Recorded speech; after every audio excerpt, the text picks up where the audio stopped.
얘들아 안녕. 안녕하세요. 아람쌤입니다. 오늘은 화법과 작문 두 번째 시간 화법과 작문의 태도 교과서 24페이지부터 수업해 보도록 하겠습니다.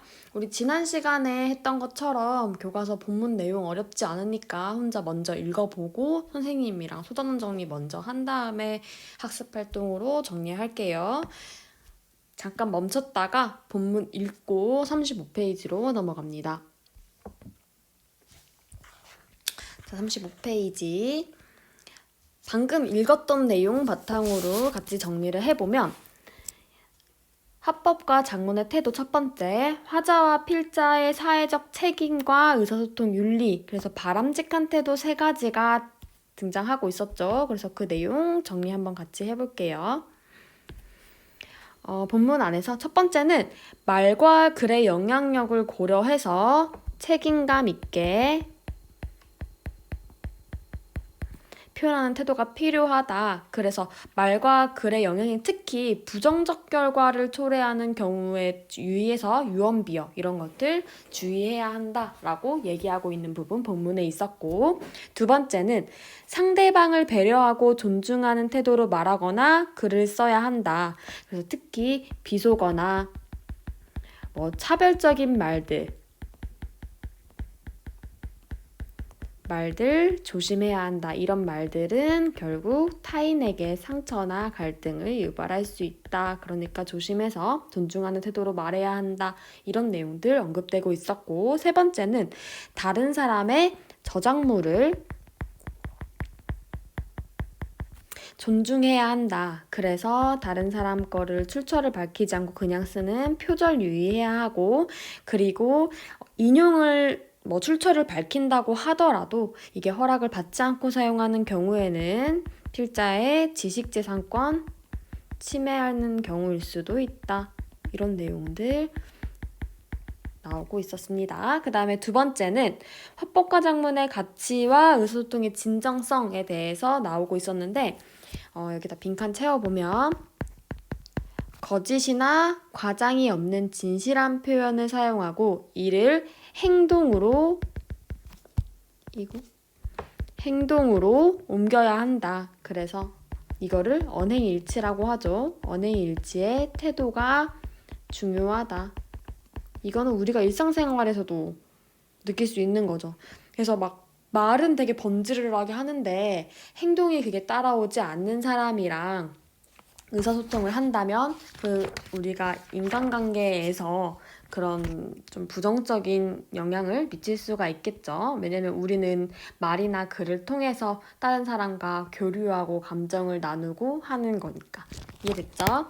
그 다음에 두 번째는 상대방의 처지를 헤아리면서 관심을 기울여 말을 듣거나 글을 읽어야 한다. 너무 당연한 말이죠. 그 다음에 세 번째, 언어 공동체의 담화 및 작문 관습. 그래서 이게 전통적인 담화 및 작문 관습이랑 변화된 사회문화적 환경에 대한 담화 관습, 작문 관습이 어떻게 달라졌는지가 나오고 있었는데, 일단은 전통적인 담화 및 작문 관습이 세 가지가 언급이 되고 있었는데, 첫 번째는 말을 많이 하는 것보다 실천을 더 중요하게 생각하고 있었던 전통적인 담화 관습에 대해서 얘기를 하고 있었고, 우리가 말을 할 때에는 높임 표현과 겸양 표현을 주로 많이 사용하고 있는 것. 그리고 세 번째는 우리가 개인보다는 공동체를 우선시하는 것에 대해서 얘기를 하고 있었고, 그런데 우리가 이런 것들도 이해하고 따르지만 우리가 현재 지금 변화된 담화 관습도 세 가지, 이것도 우리가 그런 담화 문화를 지키기 위해서 노력해야 하는 것들, 이렇게 변화한 것들 세 가지가 정리되고 있었는데, 하나는 옛날엔 이제 말을 아끼는 게 중요했지만 지금은 적극적으로 자신의 말을 표현하는 거를 부정적으로 바라보지 않죠. 오히려 긍정적으로 바라보는 경우가 많고, 그 다음에 수직적인 의사소통보다는 수평적인 의사소통이 많죠. 그래서 요즘은 회사 같은 경우에는 회사에서는 누구님이라고 부르거나 아니면 서로 존댓말을 사용하고, 그리고 이제 아니면 닉네임으로 영어 이름으로 부른다든지 이런 식으로 수평적 의사소통을 존중하는 그런 모습들을 많이 보여주죠. 그 다음에 공동체도 중요하지만 공동체 속에서 개인의 자율성과 창의성을 존중해주는 그런 문화가 있다. 이렇게 정리가 되고 있었습니다. 그래서 이렇게 정리를 하시고 그 다음에 우리는 교과서 30페이지로 한번 넘어가 볼게요. 자, 교과서 30페이지에 1번. 다음 글을 읽고 화법과 작문의 사회적 책임에 대해 생각해보자. 그래서 나 글이 있었는데 이 글을 한번 천천히 읽어보고 잠깐 멈췄다가 선생님 설명하는 거 들으세요. 일단은 첫 번째 부분에서 얘기를 하는 거는 이제 핵심 내용은 요리할 때는 꼭 창문을 열고 환기를 하라고 얘기를 하면서 어떤 실험 결과를 공개를 했는데 근데 그 중에서 특히 고등어 구이를 할 때 가장 높다. 그래서 맨 마지막에는 반드시 창문을 열고 주방 환풍기를 작동하는 등 이걸 지켜야 한다고 강조했다. 이런 내용이 가 글에서 등장을 하고 있었네. 그래서 나 글을 보니까 미세먼지의 주범, 고등어 가격 연일 내림세. 그래서 고등어 가격이 내려가는 이유가 정부 발표 때문이다. 이거는 왜냐하면 고등어가 미세먼지를 유발하는 주범으로 몰리면서 소비 심리가 위축됐기 때문이다. 그러면 첫 번째, 여기에는 환경부에서 낸 이 기사가, 정부 발표가 2016년 6월 6일 요 기사, 나 기사에서 얘기하고 있는 그 현상에 영향을 줬다고 볼 수가 있겠지. 그래서 이 내용을 학습 활동에서 한번 정리를 해볼게. 자, 첫 번째. 그래서 선생님 방금 말로 정리를 했지만 가에서 강조하고자 한 내용 뭔지 정리를 해보면 가는 주방에서 요리할 때 발생하는 오염물질에 대한 조사 결과 일단 소개를 하고 핵심적으로는 그 뒤에 있는 내용 미세먼지 농도 낮추기 위해서 주방 환기가 중요하다는 점을 강조하고 있는데 우리가 나에서 지금 나타난 현상을 정리를 해보면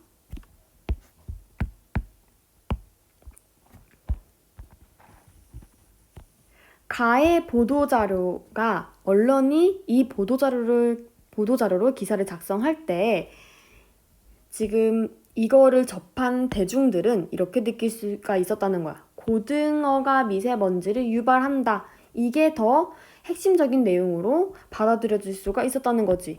가 글에서 강조하려고 한 내용은 주방 환기 그러니까 꼭 해야 된다 이건데 거기에서 이제 예시를 구체적으로 들고 있었던 게 고등어가 가장 심각하다라고 얘기를 하고 있었기 때문에 그래서 그러한 보도를 접한 대중이 고등어를 미세먼지의 주범으로 받아들임으로써 소비 심리가 위축되어서 결국은 고등어 가격의 하락이 원인이 되었을 가능성이 있다는 거지.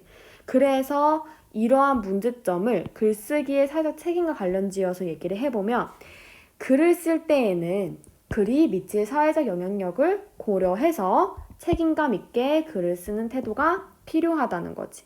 이거는 글을 쓸 때뿐만이 아니라 말을 할 때에도 마찬가지겠지. 내가 하는 말이 어떤 영향을 미칠지에 대해서 늘 생각하면서 말을 하고 글을 써야겠죠. 자, 그 다음에 학습활동 이번에는 5번으로 넘어갈게요. 자, 5번에 봅시다. 다음 편지를 읽고 작문 관습을 이해해보자. 이거 먼저 잠깐 멈췄다가 본문 읽고 다음 편지 읽고 1번, 2번 활동해본 다음에 선생님이랑 답 같이 확인합시다. 자, 다 했나요? 자, 그럼 같이 볼게요. 자, 이 편지에 나타난 당시의 작문 관습을 말해보자. 이걸 확인하기 전에 본문에서 지금 오늘날에는 잘 사용하지 않는 표현들이 있는데 그런 것들을 한번 체크를 먼저 해볼게. 자, 본문에 보니까 아버님 보옵소서. 우리 요즘 말할 때 보옵소서 이런 거 안 사용하지. 보옵소서 이런 표현이라든지 무고하시옵니까. 방이 붙을 때는 뭐 입격이 됐으면 이런 표현들 그치?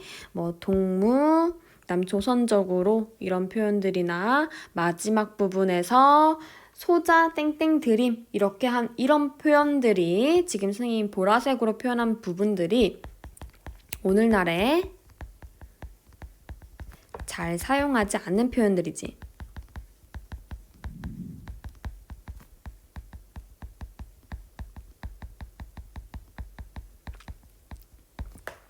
자, 그래서 첫 번째 학습 활동부터 한번 정리를 해보면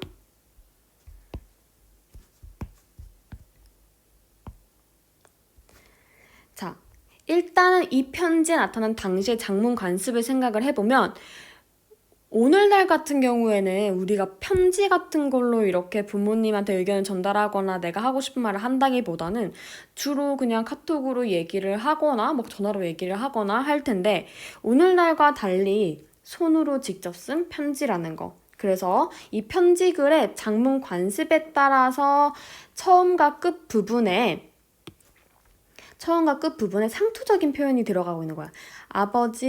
아버님 보옵소서. 아버님께서와 어머님 안녕하시옵시며 집안이 다 무고하시옵니까? 뭐 이런 식으로 하고 오늘은 이만 그치나이다. 이런 식으로 하는 부분들, 상투적인 표현, 편지면 이렇게 써야 한다 하는 그런 표현들 사용하고 있고 오늘날 잘 사용하지 않는 문어투 표현을 사용하고 있는데 문어투 표현 같은 경우에 일상 대화에서 우리가 잘 쓰는 말이 아니라 주로 글에서 쓰는 말들 얘기하고 있는 거야. 그 다음에 예스러운 높임 표현 같은 거